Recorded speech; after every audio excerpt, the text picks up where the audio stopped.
This is going to be a video about what I learned this week. So I've been reading a lot, been kind of trying to focus on that. And something I've kind of really just come to realize about books is that a lot of people may just think, oh, you're a nerd, you're reading books. Like, I'm not like that kind of nerd, but like, I just want to point out one major benefit of reading books that I don't think is really highlighted a lot. It's not about like being smarter and all this stuff. I think the purpose of books is really to help you, pattern match in the sense that like through history, through different like anecdotes, because the thing about all books are really is they're anecdotes plus kind of examples plus some analysis, right? Almost all books are like that. And so when you start to learn, that's pretty much, we can kind of narrow that down to saying we're learning from history. It's not necessarily the textbook kind of level history about what happened here, but they're like events that happened in the past. And those can be examples. They don't have to be, let's say, grand things like, the king and all this stuff, but they technically are history in the sense they're events that happened in the past. And if you look at how humans learn about stuff, we learn stuff typically, if we're in a vacuum, right? We learn stuff from our experience. And that can be considered history because our experience is stuff that happened in the past and we learn from that. So if you leverage books, you're pretty much leveraging other people's, history in the sense, and you're going through all of these like experiences and you don't have to actually suffer mistakes yourself, but you can learn from the insights of that. Now, I think I've already discussed that before, but something I'm starting to realize that's really important is something I shared, in the book review I just did like one video ago, was that like these books, right? Like, sometimes one book can be very skewed in the sense it could be biased. But when you start reading multiple books, you get this benefit of seeing a biased view in one direction, seeing another biased view in a different direction, seeing where they overlap. And that allows you to find that common truth. And then as you read like books that are, in a sense, validated. They're not just like crazy people writing these books, right? They're like very kind of popular or very well established. You start to notice where those things line up. You start to see patterns that keep being mentioned again and again and again. And that does something very powerful for you because I think one time you read a book, you hear a couple of lessons, that's important, right? But when you read that book and you hear those lessons, you might just forget them if you don't read anything else. But if you read a couple other books and they echo some of those same lessons, now it starts to get cemented harder in your mind because it's kind of that repetition. And this is why I think it's so important to understand stuff about like human nature and framework stuff early on, because you start to read other books that have these other historical anecdotes or other past behaviors of people, you learn that really it's like just solidifying your knowledge. It's just providing more examples of this pattern matching. And as such, when you pattern match, you start to realize that the reason why history repeats itself is because human nature doesn't change over time. And that there are, again, different flavors, like I said, with ice cream, but in the end, it's still ice cream. And as such, right, you're able to pattern match and use that to your advantage to kind of predict things that could potentially happen in the future, or predict how current events line up in the overall timeline of things, or even for yourself, right? Predict what is the best course of action for your career, for your family, for a lot of different things. So I think that it's just like, I think that is the most underrated aspect of reading books. It's not necessarily to learn what exactly one book has, but by reading a lot of different books, you start to expand your mind with a framework, and that framework starts to get, strengthened in the specific parts that keep getting repeated across different books.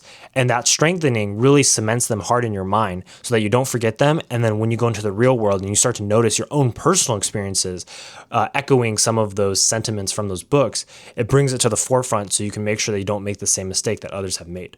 Because if you think about it, if you're just using your experience, if you're just using your lifetime, there's not enough.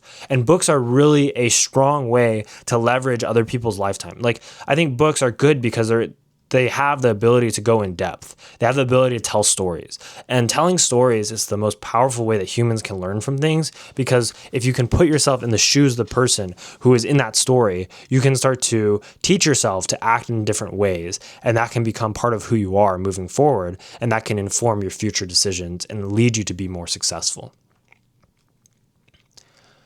And another thing that I think people don't understand about books, right? So everybody believes, okay, like I don't want to read. Why? Because if I read this book, who knows if it helps me, right? There's a chance it may not be helpful. What if, like, let's say one page is helpful, but the rest of it, I think it's like terrible, right? And that's like something I had, if you just look at my most recent book review, right? It's like, I read that book. I was kind of like, it's not that great, right? But then I understood that beginning this journey of reading all these books, there were going to be books like that.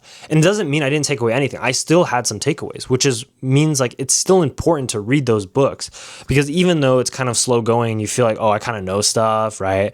Like you might be skimming some stuff. There will be things in there that actually do stand out to you and do resonate with you. And so it's like, when you read a bunch of books, the payoff is very uncertain, because it's not like, oh, you read this book, all of a sudden I'm going to give you the knowledge that's going to make you super successful. That's not how it works. But it's the individual payoff that's uncertain. But if you read, let's say 100 books, I can guarantee you that there will be something in those books that will change how you behave, change how you act, and lead you to become more successful.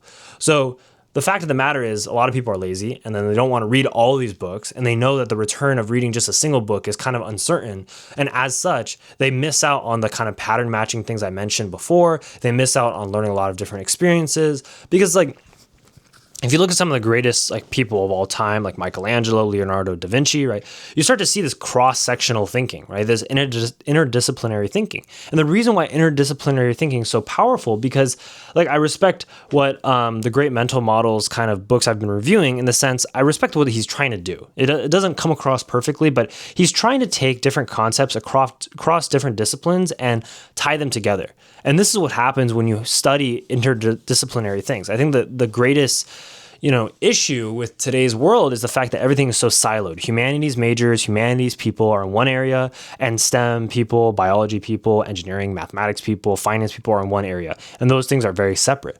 But only by crossing that bridge yourself, and by reading books from both aspects, at both ends of the spectrum, and reading books about a variety of things, are you able to create, an infinite number of different patterns and see how these two things actually overlap.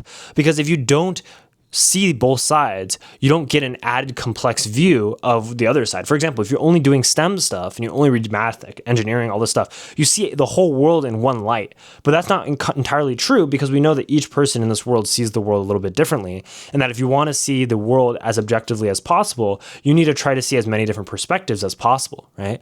And so as such, if you're just seeing just a STEM aspect, you're not seeing the humanities aspect. You're not seeing all that other side. And that side could give you some foresight, give you some insight into maybe some problems or some other issues and things like that. And so we can't expect that if you only study a bunch of math, right? You only study a bunch of engineering stuff, that will consistently make you the best engineer. We should realize that knowledge is just knowledge. We shouldn't put labels and silo it, because the truth of the matter is, yes, you do need specialties, but I'm not saying you can't be specialized, but also like do other things, right? Like for your personal benefit, it is in your best interest to read things from a variety of different disciplines and kind of different areas of concentration, because this allows you to broaden your worldview the most and see trends that other people are not seeing, see patterns that other people are not seeing, and then take advantage of those.